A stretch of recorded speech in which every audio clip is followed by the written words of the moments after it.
अस्सलाम वालेकुम नाज़रीन, मैं हूँ आपकी मेज़बान रुखसाना नूर। आप प्रोग्राम देख रहे हैं जुर्म के बाद। आज मौजू है मेरा महंगाई। महंगाई इतनी बढ़ चुकी है कि लोगों का जीना महाल हो चुका हुआ है। अगर बात करें हम वजीर आला अपनी मरियम नवाज के मुतालिक, जिन्होंने पैकेज हमें दिए रमजान के गरीबों को। गरीब लोग खुश तो हैं मगर बेबस हैं। अगर वो बाजारों में जाते हैं तो वो कहते हैं महंगाई इतनी है। हम फल को हाथ लगाते, फल कहता है हमें छुओ नहीं, क्यों ना छुए। ज़ाहिर है हर एक का दिल चाहता है कि हम फल खाएं, रमजान का, कि बच्चों को चाट वगैरह बना के दें, सब कुछ दें, लेकिन ऐसा नामुमकिन है। ये किस इलाके की हम बात कर रहे हैं? हम ये बात कर रहे हैं जहूरुद्दीन रोड हकीमा वाला बाजार में, जहाँ पे रेडी बानों ने पूरी इतना के लोगों को लूट, लोगों का खून निचोड़ दिया। इसी तरह हमारे पास एक शहरी बैठे हैं। आज हमने अपने प्रोग्राम में अपने एक शहरी को बिठाया है, उनसे हम बात करेंगे महंगाई के बारे में कि उनका क्या कहना है। अस्सलाम वालेकुम। जी वालेकुम अस्सलाम। कैसे हैं आप? ठीक हैं? जी शुक्र अल्लाह का, ठीक अच्छा, ठाक। अब महंगाई के बाद ये जो रमजान का महीना हमारा चल रहा है, तो आप इसके बारे में, महंगाई के बारे में क्या बताएंगे? महंगाई के बारे में क्या बताएं। वज़ीर आला साहिबा कहती हैं कि वो सबकी माँ है। तो माँ तो जब तक कोई बच्चा भूखा रहे और वो खाना ना खा ले तो माँ को तो सुकून नहीं आता। और अगर मैं बात करूँ इस महंगाई की, तो फल तो गरीब सोच भी नहीं सकता, लेना तो बड़ी दूर की बात है। अब मैं अल्हम्दुलिल्लाह एक मुतवासत तबके से ताल्लुक़ है मेरा। अगर अगर मैं अपनी बात करूं तो मैं सेब नहीं ले सकता, मेरी इतनी पहुंच नहीं है। जो लोग निचले लेवल के हैं वो कैसे इस महंगाई को देखते होंगे और क्या करते होंगे, रोजे कैसे रखते होंगे, उसकी इफ्तारी कैसे करते होंगे। हम तो ये सोच सोच के पागल हैं। अगर मैं ये हकीमों वाले बाजार की बात करूं तो यहाँ पर सेब जो है वो 4 से 450 500 रुपए किलो है। और अगर मैं केले की बात करूं तो जो सोयम केला है, दोयम भी नहीं, सोयम की बात कर रहा हूँ, ये उसको अव्वल करके देते हैं और 250 300 रुपये दर्जन। और अगर आप केला वो देखें तो छोटा सा केला, मतलब इतनी महंगाई, इतने सारे डिपार्टमेंट, और जो वजीर आला साहबा ने बना दी है, वो उसके बावजूद इस महंगाई को कंट्रोल नहीं कर पा रहे। मैं मतलब एक शहरी होने के नाते मैं अप्रिशिएट करता हूँ वजीर आला साहिबा को, उनकी गवर्नमेंट को, उनके बंदों को। मगर उन्होंने एक फोर्स बनाई है जिसका नाम है पैरा फोर्स। जी जी। वो आकर ये रेडी बानों को हटाते हैं। और अगर मैं इसी बाजार की बात करूं तो आप दिन में आ जाएं, शाम में आ जाएं, इफ्तारी के बाद आ जाएं, यहाँ पर तो रेडियां लगी हुई हैं। कोई रोकने वाला नहीं, कोई पूछने वाला नहीं। वो लोग आते हैं, 2 3 हज़ार रुपया लेते हैं और चले जाते हैं। ना तो रेडी उठाई जाती है और ना ही इस महंगाई को कंट्रोल किया जाता है। एसी साहब की बात करूं तो वो भी यहाँ पर आते होंगे और वैसे के वैसे ही चले जाते होंगे। खैर, हम लोगों की तो पहुंच एसी साहब तक भी नहीं है, वजीर आला साहबा का तो बड़ी दूर की बात है। और अगर आपके चैनल से ये बात, ये हमारी आवाज, ये गरीब आवाम की आवाज उन तक पहुंच जाए, इससे बेहतर और क्या होगा। अच्छा राना साहब, ये आप देखें कि हम लोग जाते हैं, जब फल वगैरह लेते हैं, हम पूछते हैं उनकी, ये इसकी क्या कीमत है इस फल की। वो बताते हैं जी ये केला ले लें आप, 300 रुपए दर्जन है, अव्वल है। हालांकि वो अव्वल नहीं होता।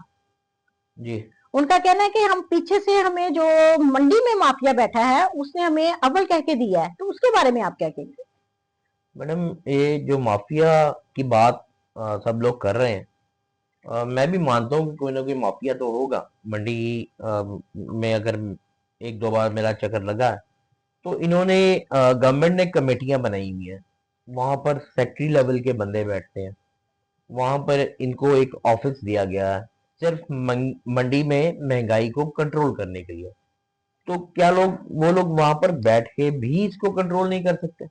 अगर यही रोना है तो फिर ये करोड़ों का टैक्स के मद में जो हम लोगों से लेते हैं, हमारा खून निचोड़ते हैं, वो बंद कर दें। ये कमेटियां बंद कर दें, ये मंडियां बंद कर दें, इनको अपने बलबूते पर उड़ने दें। अभी भी तो उड़ रहे हैं ना। सही। तो उस मंडी वालों के भी पैसे बचाएं जो वो रिश्वत की मद में उन सेक्रेटरियों को देते होंगे, जो रिश्वत की मद में शायद एसी साहब तक भी ये सारी चीजें पहुंचती हैं। तो उसको इतना वावेला क्यों, इतनी सारी चीजें क्यों? हमारे रोड पर चलने पर टैक्सेस हैं क्यों? हमें क्यों मारा जा रहा है?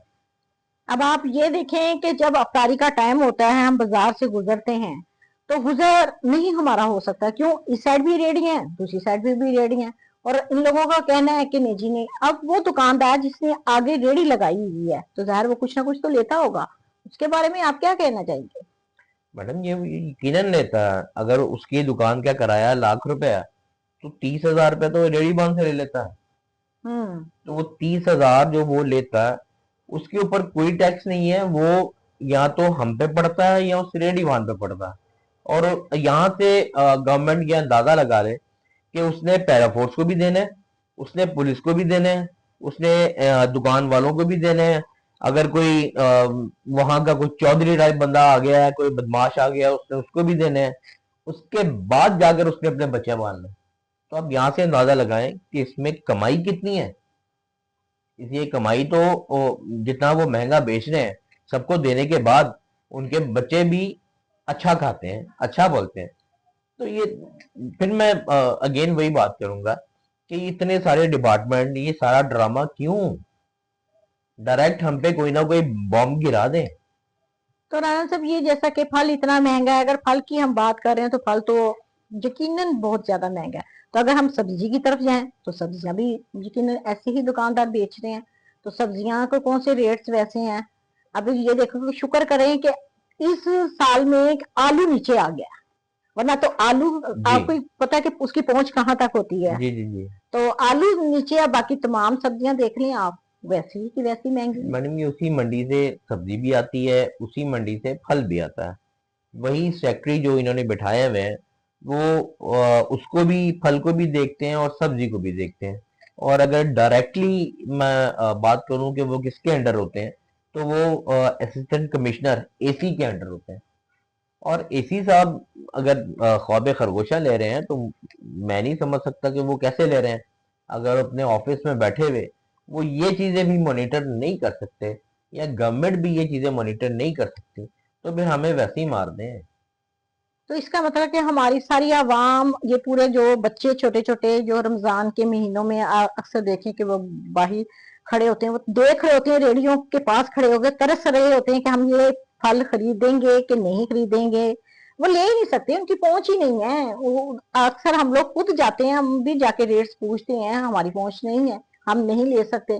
फलों के ऊपर क्यों नहीं तवज्जो दी जाती कि उसको भी थोड़ा सस्ता करें, कि ताकि हर हमारा शहरी फल खाए। रमजान का महीना है, हर चीज पे तो कह देते हैं कि जी हर चीज की तरफ महंगाई है। आप देखें तो उन्होंने कहा जी दर्जी 900 रुपया सूट लेगा, फला ये लेगा। तो ये फल पे क्यों नहीं इन्होंने रेट फिक्स किए कि जी सेब 150 से ऊपर ना जाए? ये क्यों नहीं किया? मैडम आप दर्जी की बात करती हैं, बात निकली है तो फिर मैं उस पर बात कर ही लूं। लाहौर शहर में कोई ऐसा दर्जी नहीं है जो 1500 से कम सिलाई ले रहा हो। अब डिपार्टमेंट कहाँ है? अब इसके ऊपर इम्प्लीमेंटेशन करवाने वाले लोग कहाँ पर हैं? हम्म। हमें तो मार्केट में नजर नहीं आते। मैं मतलब जाता हूँ बाजार में खरीदारी के लिए भी जाता हूँ, मुझे कोई महंगाई पे कंट्रोल नजर आ ही नहीं रहा। हाँ डिपार्टमेंट में लोग फिरते हुए नजर आते हैं शहरों में कि ये पुलिस वाले हैं, ये पैरा फोर्स वाले हैं, ये एसी की टीम है, ये डीसी की टीम है, मगर सिर्फ टीम की हद तक। हम्म। और अगर फिर मैं अगेन बात करूं उस मंडी की तो मैं फिर ये बात करूंगा कि लाखों रुपए रिश्वत डेली कीमत में मंडी का सेक्रेटरी लेता है। तो आप क्या समझते हो कि वो एसी को नहीं देता होगा सही। और एसी डीसी को नहीं देता होगा? देते तो सब है। वो किसी ने पिछली गवर्नमेंट में कहा था कि जी नून लीग में एक खुसूसियत है, वो कहती है कि मैं खाती हूँ तो लगाती भी तो हूँ। सही। हम मानते हैं कि नून लीग की गवर्नमेंट लगाती है, मगर थोड़ा सा खाना कम कर दें, कुछ गरीब को भी दे दें, कुछ हम लोगों के पेट में भी आए, कुछ हमारे बच्चों के पेट में भी आए। अब देखे ना कि हाँ, वजीर आला ने कितना अच्छा एक पैकेज निकाला। 1,000 पे आप कॉल करें तो आपको वो मिलेगा, 10,000 मिलेगा, या 12,000, 13,000। क्या ऐसा हुआ? आप लोगों को मिलेगा मन कि? लाहौर की करोड़ों की आबादी में से कोई एक शख्स आकर कह दे कि 1,000 पर उसने फोन किया हो और उसका फोन मिल गया हो। पैसे आना तो बहुत दूर की बात है, उसकी कॉल मिल गई हो, उसको अटेंड करना बड़ी दूर की बात है। उसकी बेल चली गई हो, 1,000 पे आप बेल कर लें, आप अपना शनाख्ती कार्ड नंबर भेज दें, मजाल है जो कोई आगे से रिप्लाई आ जाए, बेल ही नहीं जाती, रिप्लाई तो बड़ी दूर की बात है। और आपके इस प्रोग्राम के तवज्जुह से मैं एक और बात जो है वो तवज्जो दिलवाना चाहूँगा मोहतरमा मरियम नवाज साहिबा की, कि उन्होंने सीसीडी बनाई, बहुत अच्छा काम है। औरतों के हकूक के बारे में वो बात करती हैं, क्योंकि वो खुद भी एक औरत है, अच्छी बात है, मैं अप्रिशिएट करता हूँ। अब मैं उसी टॉपिक में वापस आता हूँ जिस पर ये प्रोग्राम है, कि जैसा कि आपने अभी कुछ देर पहले फरमाया था कि इधर भी रेडी लगी होती है, इधर भी रेडी लगी होती है, सेंटर में से लेडीज भी गुजर रही हैं, सेंटर में से मर्द भी मर्द गुजर भी रहे हैं। गुजर। और बहुत ऐसे रेयर वाकयात हैं जो मर्द औरत के साथ टकराते हैं और कोई ऐसी नाजेबा हरकत करते हुए भी जाते हैं। क्या यहाँ पर मरियम नवाज सीसीडी साहबा का कहाँ गई? कोई उनका विजन नहीं है? सही यहाँ है। पर सीसीटीवी क्या कर रही है? यहाँ पर क्या वो सीसीटीवी फुटेज में वो कुछ आता नहीं होगा? रोजाना की बुनियाद पे मैं देखता हूँ कि मैं जब भी इफ्तारी से पहले जाता हूँ, कोई ना कोई औरत ये वाह वेला जरूर कर रही होती है कि यहाँ से वो फलां मर्द गुजरा, उसने ये हरकत कर दी। तो ना रेडियां हो, ना मर्द और औरत आपस में टकराए, और ना इस किस्म के वाकयात पेश हों। आपने रेडी की बात की कि ये ना रेडियां हो और ना ऐसी बात हो, तो रेडियो वालों के लिए जगह भी बाहर दी गई, तो रेडियो वाले वहीं के वहीं हैं, रेडियो वालों ने आगे नहीं अपना किनारा कशी की, वो तो वहीं के वहीं है। तो ये क्या है, हर जगह से रेडियां उठाई गई, सामान उठाएंगे, ये हमें नजर भी आता है, बड़ा अच्छा काम, बड़ा साफ सुथरा हमारा लाहौर हुआ। मगर हकीमा वाला बाजार में वही लोग, वही पुरानी रेडियां, और वहीं तब वहीं ये सारा सिस्टम है, उनको क्यों नहीं खत्म किया जाता? मैडम, ये सिर्फ एक जगह का वाकया नहीं है। ये पिछले हफ्ते मेरा इचरा में जाना हुआ, वहां पर भी मैंने इसी तरह स्टॉल लगे हुए, जड़ियाँ लगी हुई देखी। मैं मदन गया, उसके मेन बाजार में भी सेम यही चीजें हैं। अगर आप इस्लामपुरा मेन बाजार में चले जाओ, जो कि हमें मेरा मुतलका भी है, उधर भी यही हालात है। तो ये सख्ती हुई थी 15 दिन, महीना, 2 महीने, उसके बाद रेडियां फिर वापस आ गई, वही लोग फिर वापस हैं, वही पैराफोर्स लोगों से पैसे ले रही है, वही पुलिस वाले फिर दोबारा पैसे ले रहे हैं। अब उन्होंने कहा कि जी पुलिस वाला कैमरा लगाएगा, तो कैमरे अभी तो अप्रूवल हुई है, उसके बाद जो उसको मॉनिटर कर रहे होंगे वो भी तो पुलिस वाले ही होंगे। बिल्कुल सही कह रहे तो हैं। क्या यहाँ पर पैसा नहीं चलेगा, यहाँ पर रिश्वत नहीं चलेगी? ये सब ना एक वो बचपन में हमें बताया जाता था कि गुड्डी गुड्डी का खेल है, दोनों की शादी होती है और फिर ये एक खानदान चलता है। हम आज भी 50 साल होने के बावजूद हम उसी गुड्डी गुड्डी के खेल में, और पहले हमारे बचपन में हमारे माँ बाप बताते थे, अब ये जो सबकी माँ है वो बता रही मोहतरमा, वो हैं। बता रही है। बहुत शुक्रिया आपका। जी नाज़रीन, आपने एक शहरी की आवाज सुनी, उसकी दिल की आवाज सुनी कि वो कितना यहाँ से महंगाई की लिहाज से वो कितने परेशान है हमारी आवाम। वजीर आला पंजाब मरियम नवाज से हम लोग अपील करते हैं कि थोड़ा सा इधर भी कर्म करें, कि फलों के रेट्स और सब्जियों के रेट्स नीचे आते हुए हमें नजर आए, और ताकि हमारी आवाम इस पे भी थोड़ा सा खुशी का इजहार करे। इसके साथ ही रुखसाना नूर को दीजिए इजाजत। अल्लाह हाफ़िज़।